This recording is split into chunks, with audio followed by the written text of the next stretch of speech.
Hey Warren, my question is this: what's the best way to control my appetite when I go out to eat? It was an awesome question. This is one that I see a lot, hear a lot, and see the struggle. The biggest thing I would say is most of the issue stems from our past. What we were told as kids or until teenage years into adults, that you shouldn't ruin your dinner.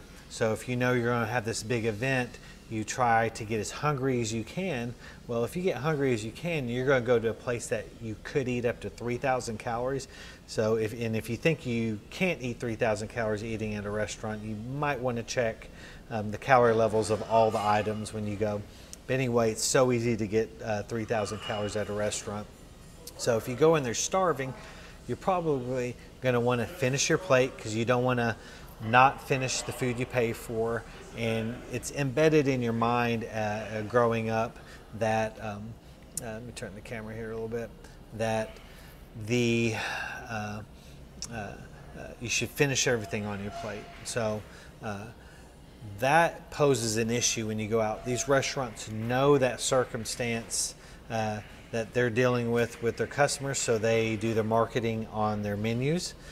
So it stimulates the appetite even more.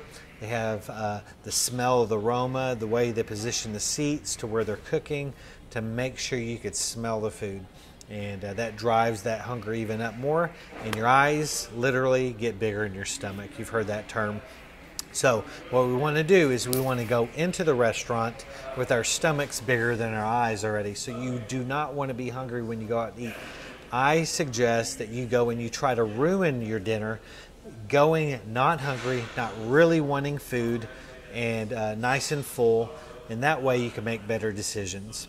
Try snacking before you go, or move your lunch closer to your dinner, or your breakfast closer to lunch, whichever one it is, and make yourself less hungry when you go.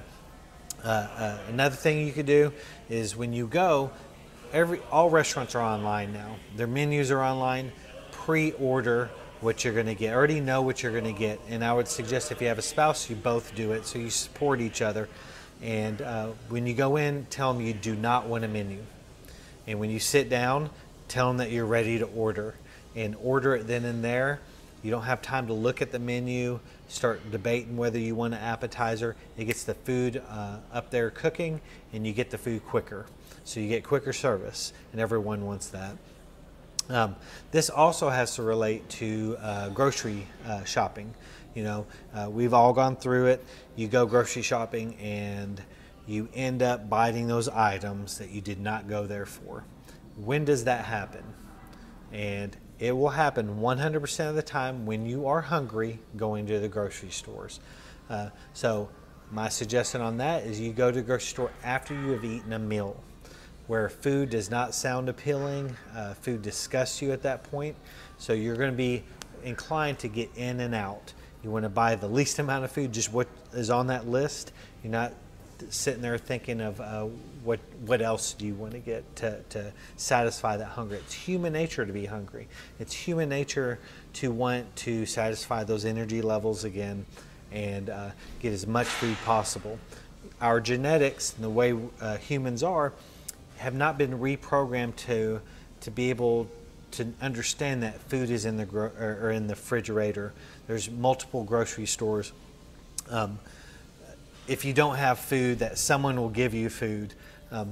We share food, so it's so easy to get food, and our genetics are in the survival frame of mind, as you could say, and make sure you get that food.